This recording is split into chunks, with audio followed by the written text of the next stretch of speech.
Why would a goddess hide in plain sight? Welcome to the Black Madonna Codes. This is what we're going to talk about just after our intro video. Welcome to the Black Madonna Codes, a weekly conversation for women leaders who know the sacred feminine cannot be contained, sanitized, or erased. Through honest conversation about how the Magdalene principles are woven through history, race, spirituality, and current lived experience, we're widening the story and honoring the many cultures that have carried this wisdom.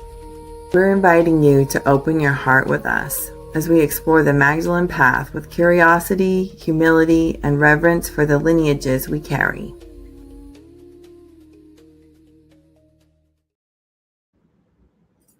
Good morning. Good morning.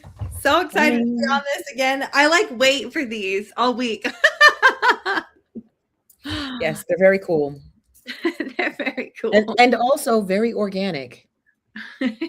Indeed. So we've been circling this conversation, I feel like this whole time, Deidre and I.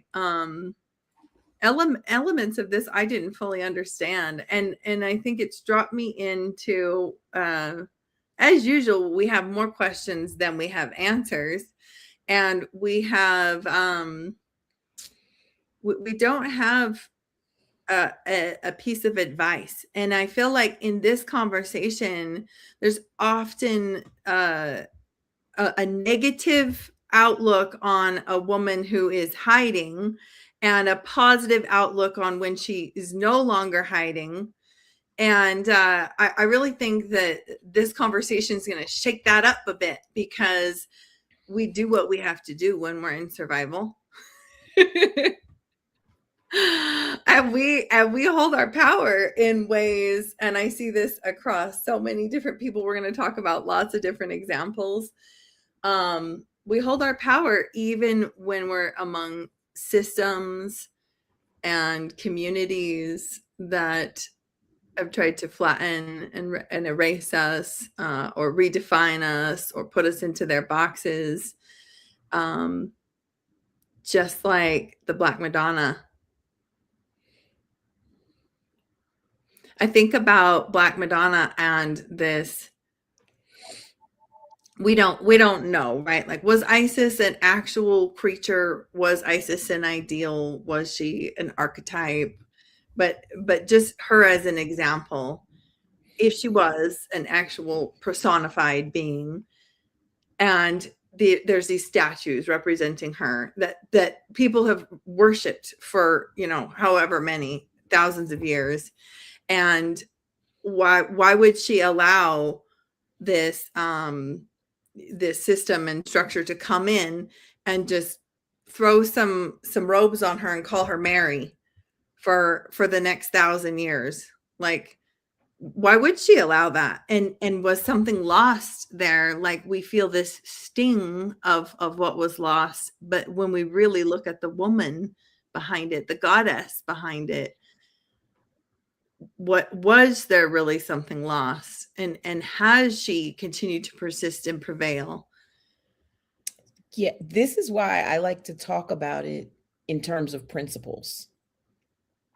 When we talk about the codes or the principles, what are the principles behind this either person, idea, ideal, what this entity represents? What are the principles? Because I think that's what transcends time and space. It's the principle, and you can slap any name on it that you want to slap on it. I kind of feel the same way about, I'm bracing myself for the backlash. I kind of feel the same way about the Christ principle, right?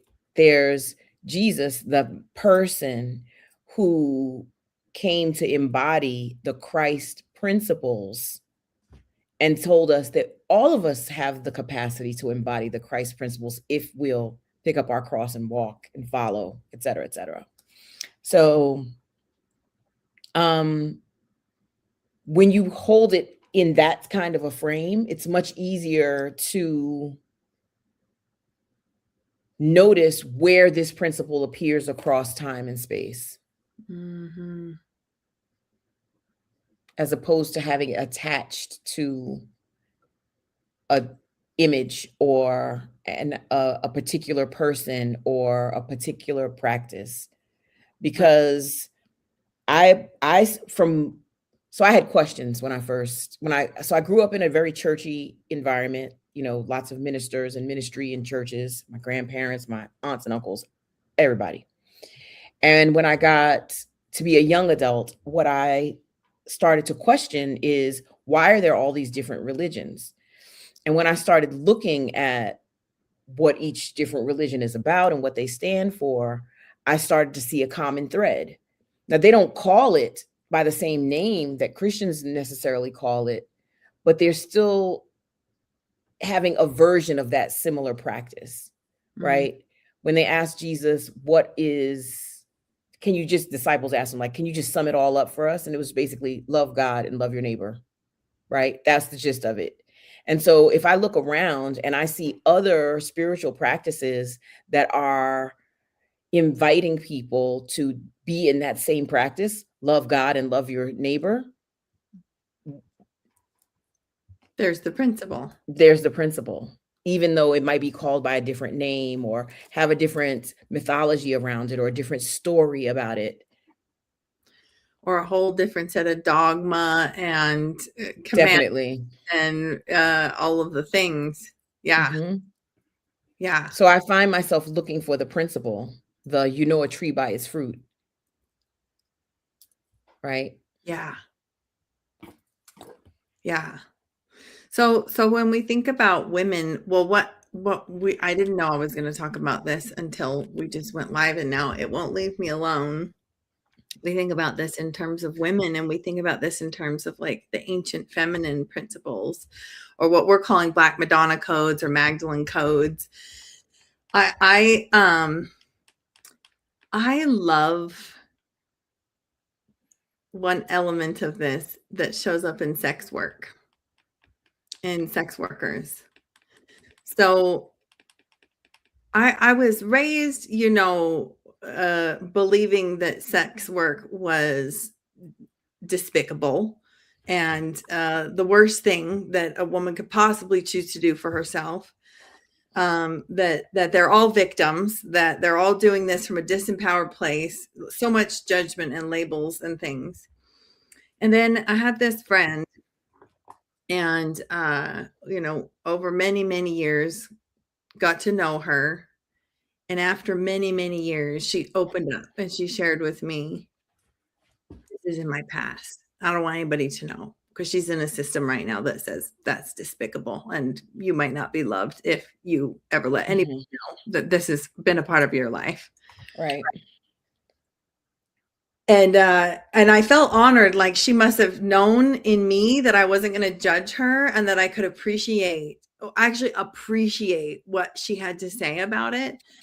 And we had this road trip, and she shared these stories with me, and I was in awe. And it brings me tears. I can feel tears welling up in my eyes right now as I think about the ways that she was operating as a priestess in these dark corners of the world, like that she made people feel so seen, that she helped people like step into their power. There definitely were women in that space who were doing it from a place of disempowerment or helplessness or feeling like I have no other choice. And that she was able to speak like into their strengths, into their confidence, into the root of who they are, including one man who was a client of hers. And she was his closest companion, listened to him, supported him, cared for him. They never had a relationship outside of the work. And he started talking about suicidal ideation and, that he was really feeling like there's nothing left. And in the end, she didn't save him from suicide. He did commit suicide. And when he did, he put in his will everything to her. Everything went to her. Like, wow. Just to convey the depth of how what she did was so meaningful. So I think about that in relation to, we know in many different traditions across cultures, there was sex work in relation to connecting to the divine. And it was seen as priestess work. And sometimes there was money exchange, sometimes there was not. It was done in temples. It was like, so opposite of how we view what this thing is called sex work. And I'm like, we've never lost it. It just went underground. And women feel called to these things. Like, the principle is still there. I agree. There's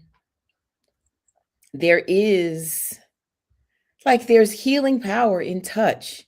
There's healing power in presence. There's healing power in being seen. And sometimes in those spaces, that's where a person feels safest to allow themselves to be seen, to allow themselves to be touched, because there's none of the other. It's like a clean understanding. Everybody knows what they're there for. Excuse me. There's no ulterior motives. You don't have to worry that this person is wanting something from you or trying to extract from you or whatever. And probably because it is so bastardized as a practice, that is what allows so much of the negative, the women doing it from a disempowered space, the trafficking, the human trafficking, the people who are forced into it against their will. Like, it's one thing to do it to be a choice, and this is what I choose, and this is what I want to do. And then it's another thing to have it not be that. Yeah. And for other people to be making money off of your labor. Yeah. That's a whole bigger conversation. Well, and it's interesting because, like, we have different oppressive forces placed upon us in so many different ways.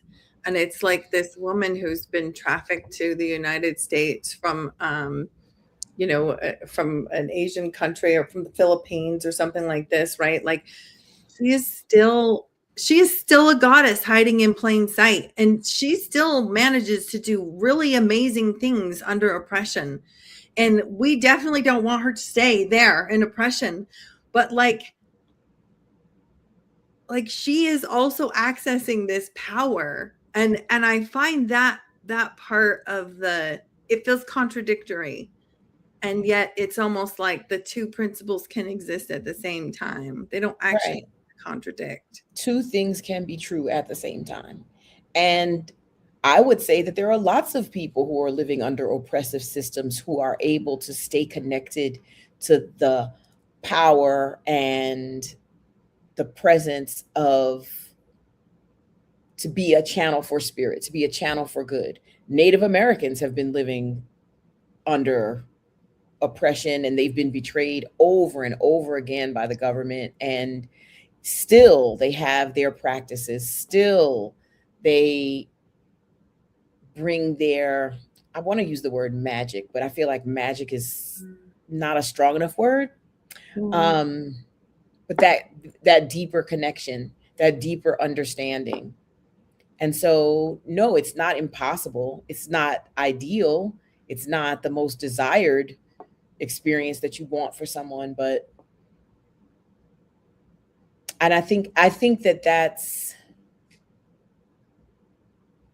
part of how you don't fall into despair. Right? At least that's how it works for me in my own personal life.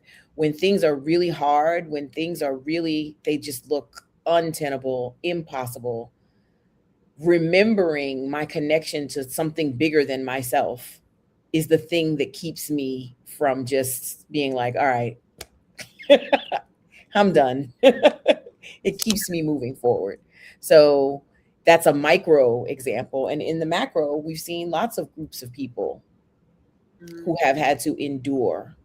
I imagine in Palestine, in spite of everything, there are still people who are able to find joy, right? And to be present for one another and to be loving and to be soft.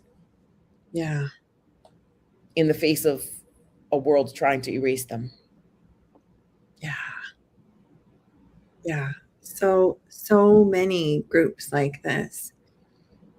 And then I think that also brings us to the part of the conversation, the transition point. Like, not everyone is able to ever find a transition point out of that disempowered state. And they work their power and they work their magic, like our ancestors, right? In whatever the conditions were, worked their power, worked their magic as much as they possibly could, brought light and hope to others around them, never found a transition point out of it. And I think that the more and more our world evolves, the more windows of opportunity there are for many of us to have the privilege to find a transition point out of a thing, or make a stand. Sometimes the transition out is death. Sometimes the transition out is death. Out of the circumstance. Yeah. Out of the circumstance. So, yeah, it's when I think about the people who were able to buy their freedom, buy their way out of slavery, or it's like, what makes you think to do that? And then on the other hand, there are the people, when Harriet Tubman came for them, they said they didn't want to go. Mm-hmm. They weren't willing to take the risk. Or didn't want to leave their family, their children. Or didn't want to, yeah, 100%. Like whatever their reasons are. Yeah. So it's so,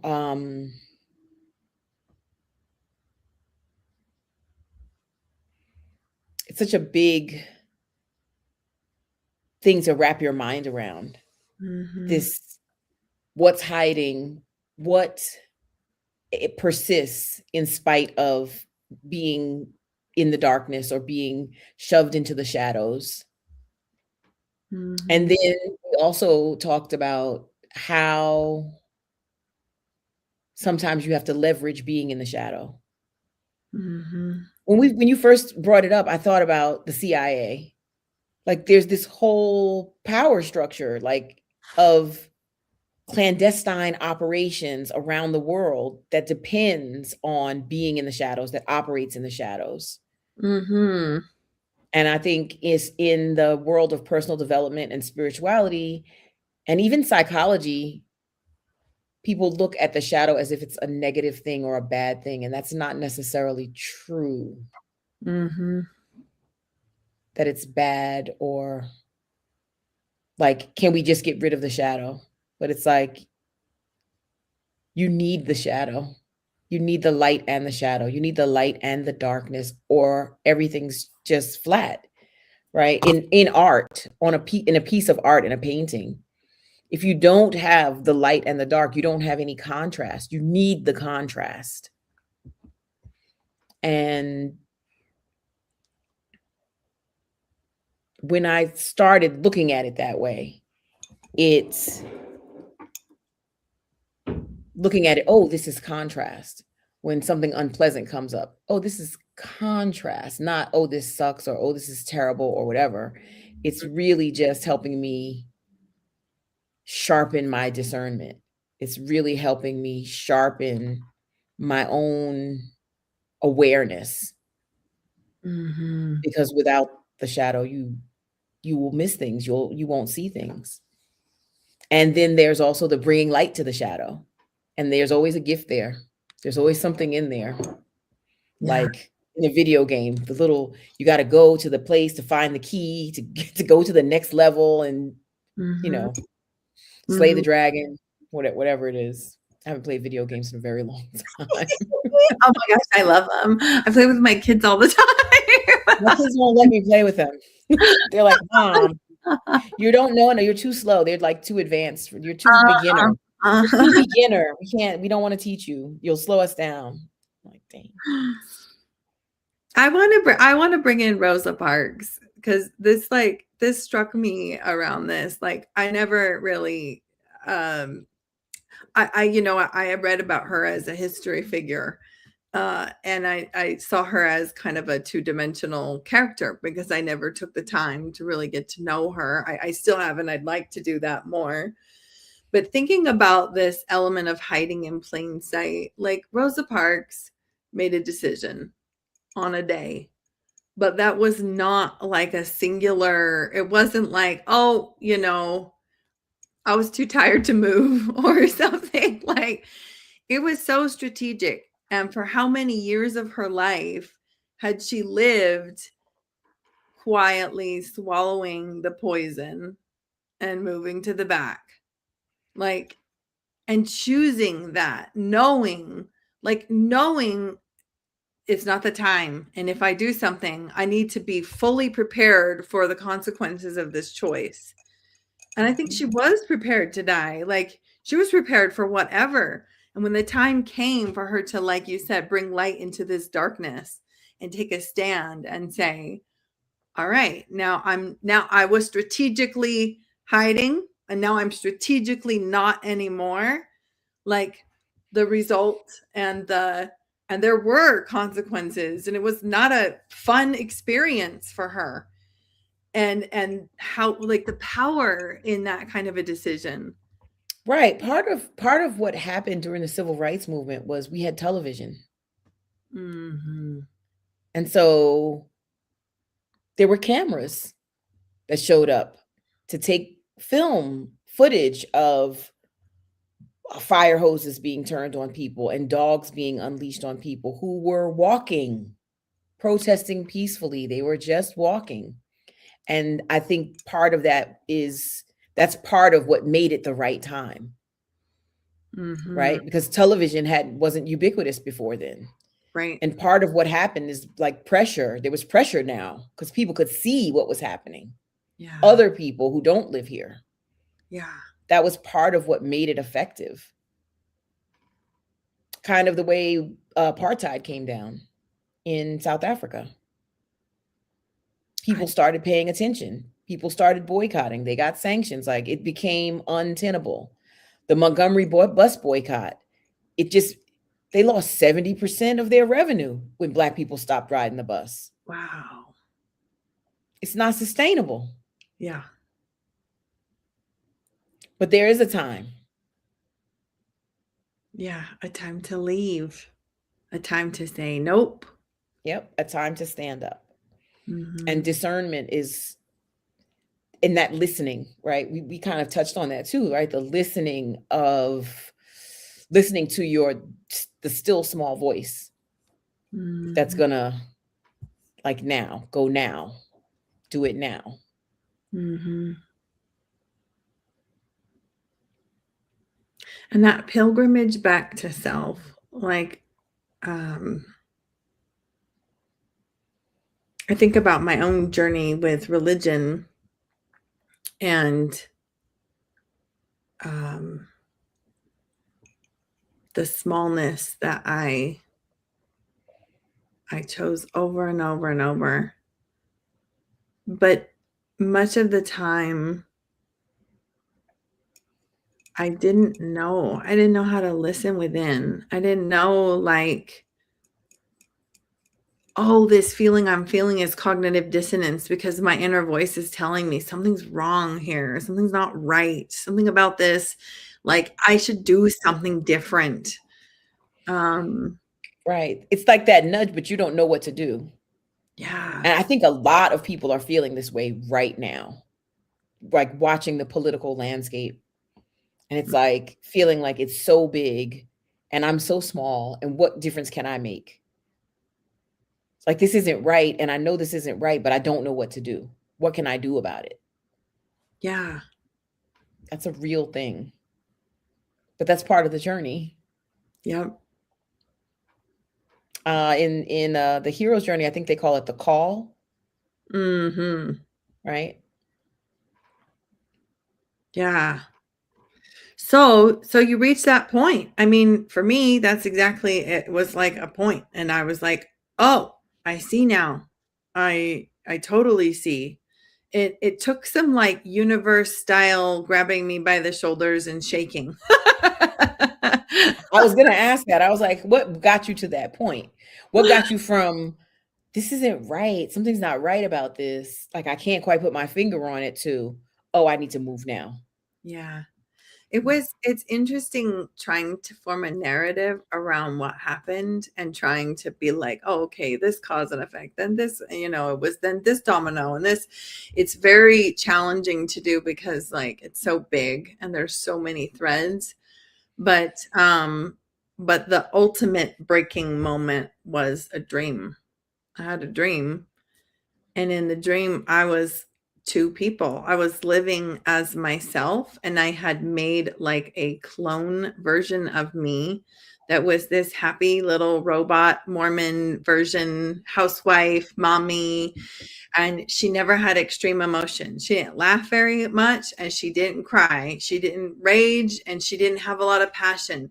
She just did. She had her head down. She was obedient. She made the food. She had slippers at the door when her husband got home. She had the kids' faces washed every day. She was doing that thing. And then there was me, which I knew in the dream was my true self. And I knew I had created her. I thought that's what I was supposed to do. I created this version of me, and I was supposed to remain invisible. And I had a superpower where I could turn it off and on. I could be invisible or visible. And there were times when I could see my husband's happiness waning. And so when she was away, I would come in, the true self, me, and I'd make him laugh, or I'd have hot sex, or I would, something that brought some spice to his life. And then and he would think it was her the whole time, and I would get invisible again. And then in the dream, basically everything hit the fan, everything fell apart. And I discovered that the whole system that I was in that taught me that this was how I was to succeed in life was a lie. And I had done all this sacrifice for nothing. I had used my power of invisibility just to hurt myself. And in the end, it didn't matter. And I got nothing. I got nothing for doing that. And I woke up just like, that the one where you wake up and you're like, that's how I woke up, like, just, and then I just cried for like 5 hours. Wow. Yeah, I went for a walk with my husband for like 3 hours. We were at this cabin in Colorado, and there was this one, it was a dirt road, and we could have just walked and walked forever. There's all these dirt roads out there, and I just sat down on this one rock and I just cried and cried. I mean, probably for like 2 hours, just sitting on this one rock and just being like, I can't keep doing this. I'm doing this and I can't. And it means I need to leave. And I never thought I would leave. Like, we had built everything on this system and this religion and this foundation. And it was like, nope, this is the moment. This is the moment where I say, I can't keep doing this anymore. Okay, that's so big. So when you said I need to leave, were you telling him you needed to leave the marriage, or were you inviting him to leave with you? I was saying, I need to leave the church. I was saying, oh, yeah, I need to leave this church. Well, that's not going to go over well. It was scary. It was crazy because I was like, I don't know how he's going to handle this. I don't know how my kids are going to handle this. And then all of our, people. You have a world built around this system. Whole world. You're also like, you go where your neighbors go. Like, that's how it works. Like, they draw boundaries. And so you go with the people that live close to you that are also going. I'm like, oh my gosh, we still live in that same house. It's just so bizarre because I know they just drive by our house and we drive by their house and now we don't talk and whatever. It was so big and scary. And my husband was so sweet about it. He was just like, you need to do what you feel is right, and I will support you. And That's tremendous. It was huge because he actually was going through a bunch of deconstruction himself. He was having a lot of angry feelings towards the church. And I had been saying the same thing to him for months leading up to this thing. And the whole time I was like, look, I know where I stand, but you need to do what's best for you. And it's not going to destroy our marriage. And I'm not going to leave you over it. Like, I want you to be happy and choose what feels right for you. And he was angry, but he wasn't actually really thinking about leaving. He was just really angry. Kind of a lot of things have come up from the internet and things that he was taught it was one way, but it was actually this way, and things that were hidden and all this stuff. And he was just really angry. And so I had already been saying these things to him, thinking, I know where I stand. I mean, I'm standing here in this church, but you can do what you need to do, and it'll be really hard, but we'll figure it out. And suddenly I'm saying this. He wasn't ready to leave. He was just like, so suddenly he was saying it to me. And then going to my kids, this is what I say. I always say, I still believe in miracles because of the way this all unfolded. I went to my kids, and my oldest daughter started crying when I told her I wasn't going to be going back anymore, but that she could choose for herself what she wanted to do. She started crying out of relief because she was like, I've been feeling this way for years, and I never thought I could speak a word of it to anyone because I thought you guys were just bought in. I was just going to have to carry this alone my whole life. Isn't that so precious? I mean, I was stunned, but she was right. We did not create a space where you could express doubt. Right. That's not really allowed in those kinds of systems. No. Yeah. And yeah, basically over the next 6 months, we kind of all came to the decision together.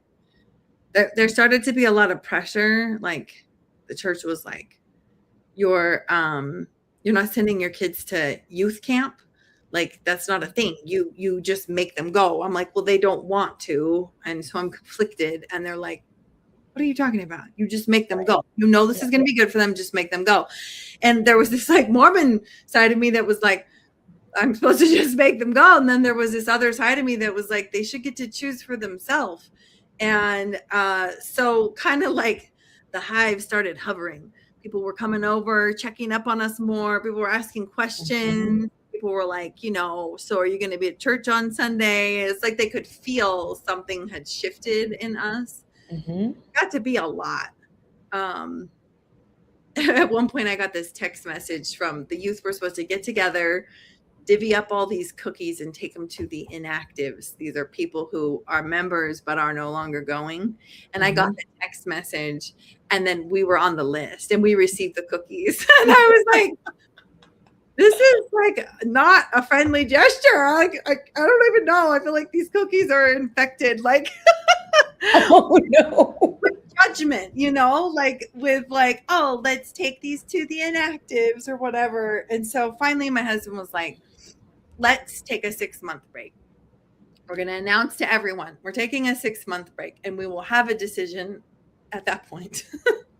And that's what we did. And so then 6 months later, everyone was very, very clear.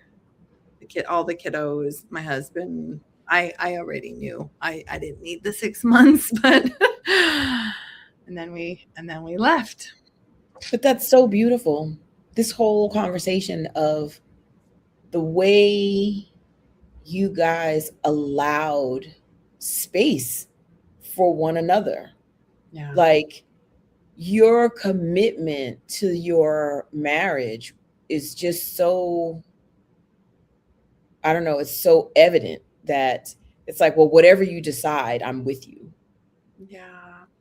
Like, we'll figure it out. Yes, it's going to be hard, but we'll figure it out. Like, that level of commitment, that level of presence, of showing up for somebody, of letting them know it's okay to be where they are with what they are, like, that's really sounds like love to me in its expression, in practice.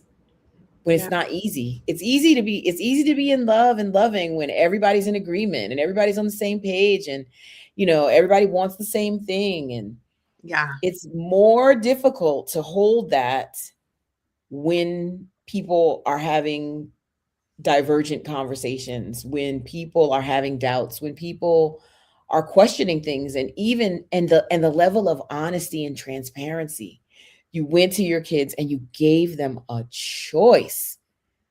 That was the one thing my mother used to be on me about with my kids. Like, why do you give them a choice? And I'm like, what do you mean? Like, I don't understand. Because I see my children as human. They're human beings. And no, they don't know everything. And no, they don't get to choose about everything, because there's also choices that are related to the family dynamic. Like, what school do you go to? No, you can't go to a school on one side of town while your sibling goes to a school on the other side of town, because I can't get everybody to school. Yeah. So, Right. but to give her the choice to have her own agency, and then to find out that everybody's swimming in the same water. Yeah. That's really, really a tremendous story. Thank you. It's the allowing everyone, like, to let it be okay for you to be who you are and be where you are. Yeah. And to be, I'm not going to leave you because you made a different choice, or I'm not going to leave you because you have questions. Yeah. Because that's often what people use as leverage. If you don't toe the line, if you don't do the things, then I'm going to leave you. That's what the church does, right? Mm-hmm. If you don't follow every jot until I'm sorry, we have to talk about the underwear. Talk about the underwear, because this I did not know about the Mormon church. I did not know that they have special underwear that they have to wear. Please tell the story of the underwear. Garments. And basically, when you reach a certain point in your membership, there's like a ladder. So the first prong on the ladder is baptism. And then there's a few other prongs, and eventually you're at this point of going to the temple to make covenants.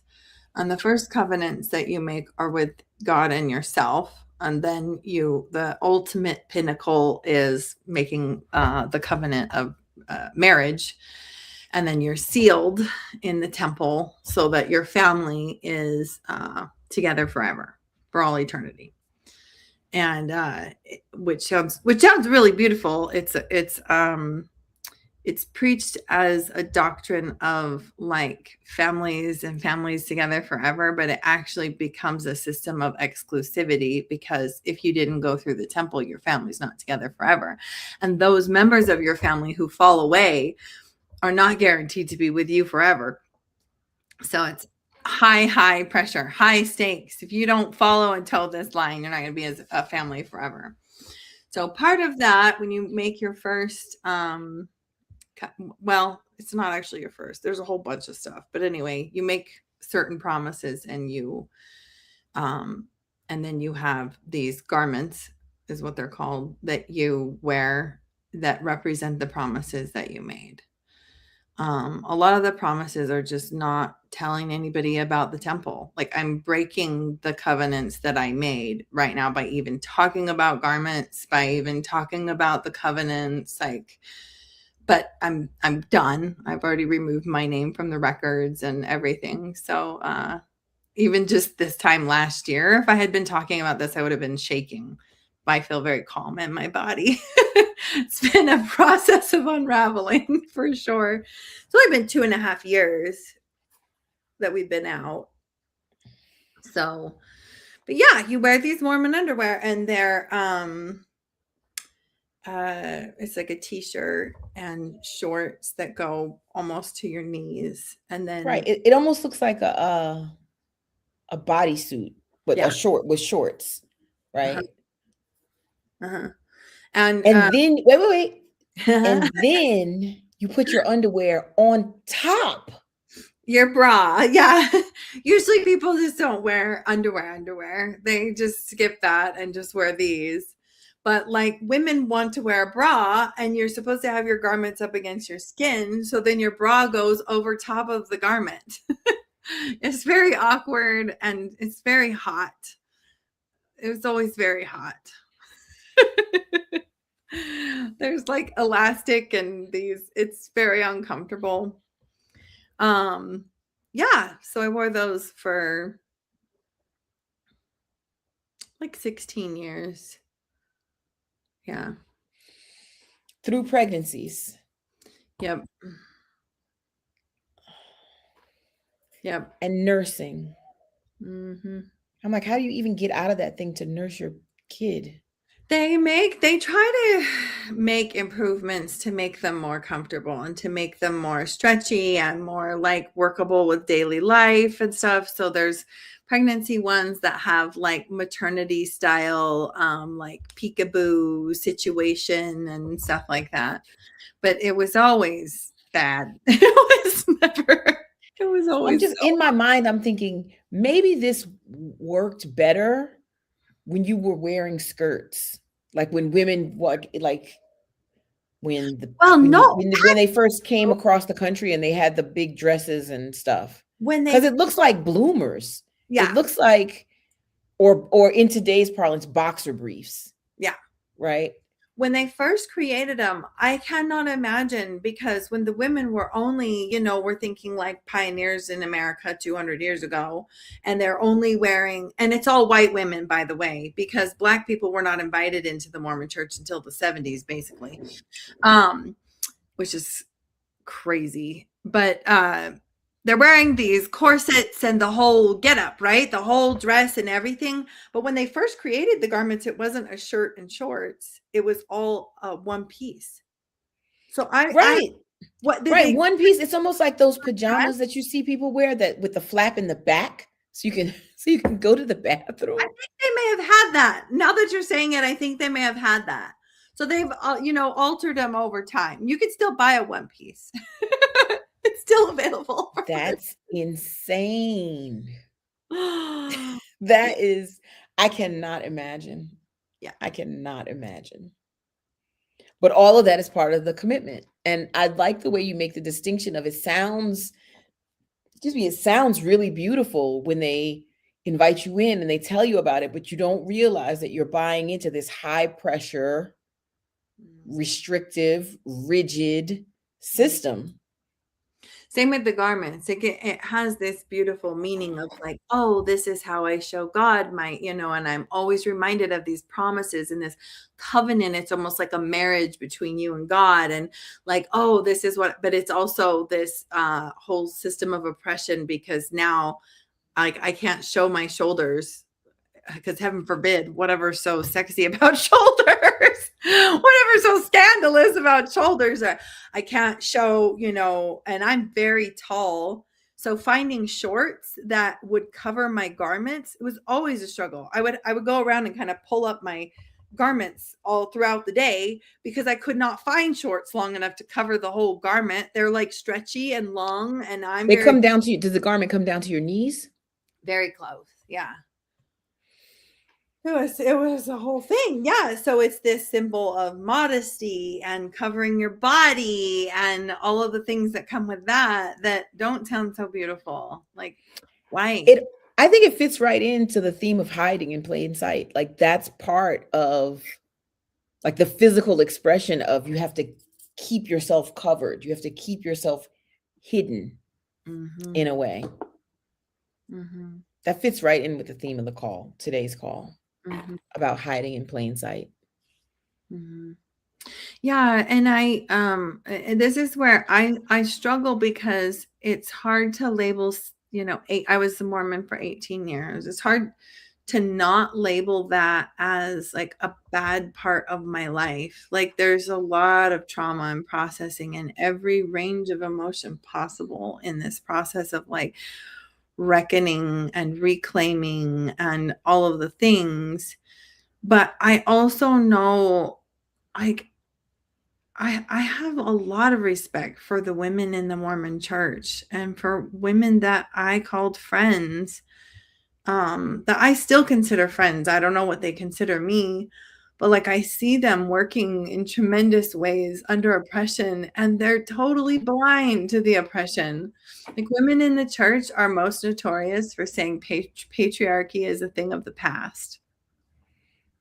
And everybody outside of the Mormon church would say women in the Mormon church are in an oppressive system of the patriarchy. Like it's so obvious to everyone except for those who are in the cult, in the system. And they're like, no, I don't feel oppressed. I was that way.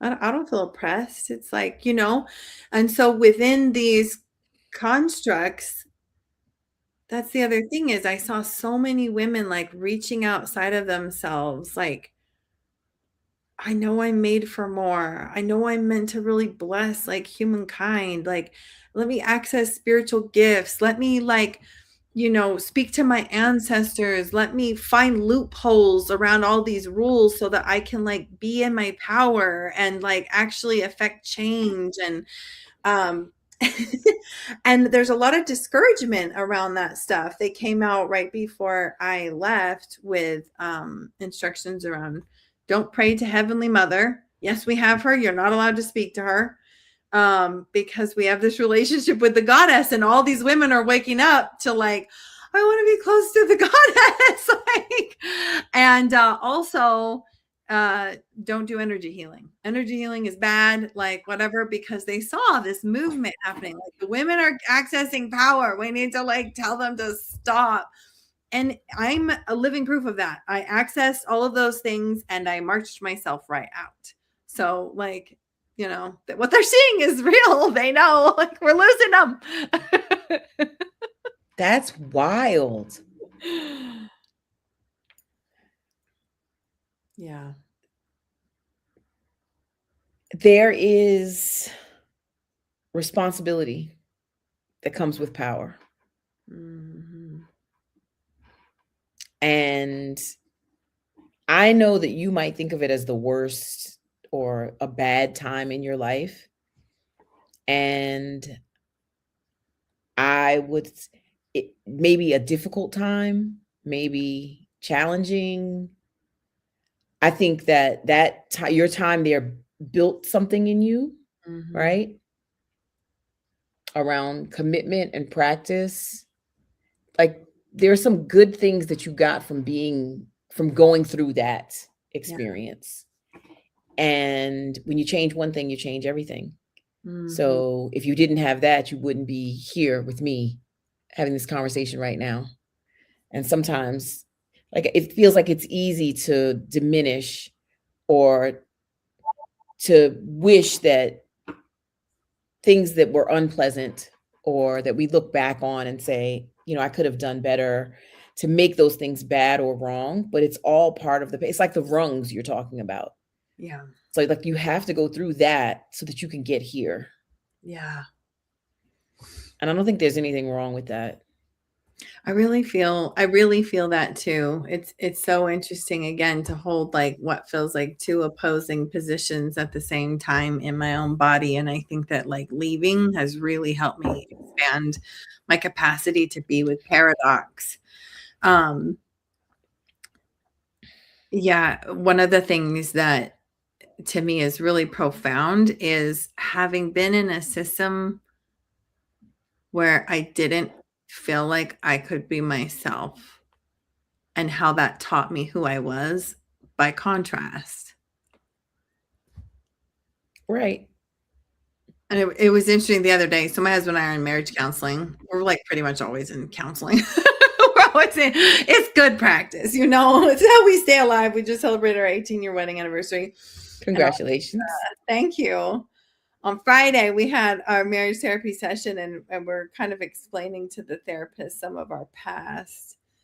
And with this, she was like, oh my gosh, it sounds to me like the two of you, though you've been together for 18 years, just started to get to know each other after you left, like for 2 years. Right. Yeah. Because now you're both free to be yourselves. Yeah. Yeah. Yeah.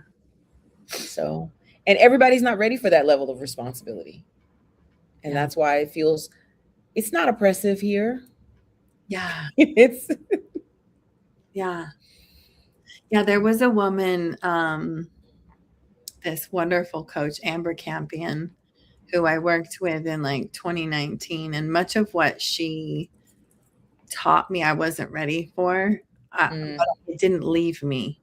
And it wasn't until after leaving that things she had said to me would come back. But I was afraid of her. And it's because she lived so sovereign. She was just so sovereign. She's a yoga teacher. She just opened her own yoga studio in town. I just went to it for the first time last night, and it's like so stunning. Like, I'm just so proud of her. She's always been like that. She's just the type of person that gets something in her mind, test it out. She gets a strategic plan. She executes, and she does everything she puts her mind to. It's amazing to like witness her. And I was afraid of her. And there was a time when she said to me, like, I really enjoy you. And I've gotten to meet your kids and your husband now. Like, I would love to like come over and hang out with you guys and like spend time with you guys. And I never followed up with her because I was like, you're scary. sounds like Eleanor Roosevelt's quote. You have to do the thing you're afraid to do. Mm-hmm. Mm-hmm. I thought she was dangerous. I thought I was protecting myself. I was like, she's sort of dangerous. She was dangerous. She to was. that version of you that was completely bought in the best way. Dangerous in the best way. She was definitely challenging you. She was showing you what's possible. Yep. So I think about this all in relation to even this pilgrimage that we're inviting women onto. It's like when I hear the word pilgrimage, I think of going in devotion to something other than yourself. But we all are in these pilgrimages in deep devotion to self. And a lot of times it does mean leaving. You know, we're running a book right now called Wild Belonging about women who have left what no longer holds them and coming home to their sovereignty. And it's like, that is a pilgrimage. Certainly our pilgrimage in France is going to be laden with lots of yumminess. And I like the idea of strategically creating something for myself that I have more say and control over, so I can make it beautiful, so that I can say, oh, not all the pilgrimages have to feel like going through thresholds of death. You know? Like, there's power when we say, oh, now I am choosing to go on this pilgrimage, and it's going to be a thing of beauty and a thing of joy and all of that. Better and better. Yeah, but there's so much beauty in these inner pilgrimages that we go on. Yes, 100%. Looking forward. I'm really looking forward to the pilgrimage in France. And when I think of pilgrimage, I think of The Alchemist. Have you read The Alchemist by Paulo Coelho? Yeah, that for me, it's always a journey of self-discovery. Yeah. That is what an adventure is for. That is what it is, stepping into the unknown. You're getting to know parts of yourself that you may not be very familiar with. Yeah. So, but it's, when you talk about coming pilgrimage into your sovereignty, it's like in the service of your higher self, not the little I, the big I that's connected to the eternal. That's what it is for me, at least. Yeah. Yeah. And I think too, like, I'm very familiar with myself in suffering. Like, I know that version, and I'm a badass, and I'm like, yeah, I can do that. Like, I know what it looks like on the front trenches, and like, bring it on. And I like to create experiences in my life where I get to see mirrors of myself in relation to elation and ecstasy and expansion and beauty. And, you know, what about that? Right. There's in our society, there's this sort of belief that growth has to be hard. Yeah. Or to grow, it has to be difficult and it has to be challenging. And what if that's not true? Yeah. What if it doesn't have to be hard? I think the hardness comes from the extent to which we resist is where the hardness comes from. And if we can soften and allow, we could just experience the growth part. So yeah, we get to create that. We Yeah. are creating that Yeah. for all our participants. Yeah. We'd love for you Exciting. to join us. Those of you who are watching, reach out. Let's talk. Come join us. The other thing we want you to join us in is we're holding a Black Madonna gathering again on May 31st. That's a Sunday. It'll be from 9 to 10:30 Pacific time. And this is just a free gathering where instead of only hearing Deidre and I rattle on, we get to we invite you also to come into the conversation, to bring your images and symbols of Black Madonna or other ancient goddesses or modern day examples of people that you feel are really carrying these principles like we talked about at the beginning, and what that looks like and means for us as modern women leaders today. And so we'd love to have you come and join us in that. I forgot to include the link in the description, but I'll go back and paste it right now. Awesome. This was long. It was long. Do you have anything else you want to add, Deidre, before we wrap up today? No, I think we get to spend the next one talking about pilgrimage. Great. Love it. Yeah, we seeded that to start us off. Yeah, beautiful. Well, thanks again, everyone, for tuning in and joining us on the Black Madonna Codes, and we'll see you next week. Bye.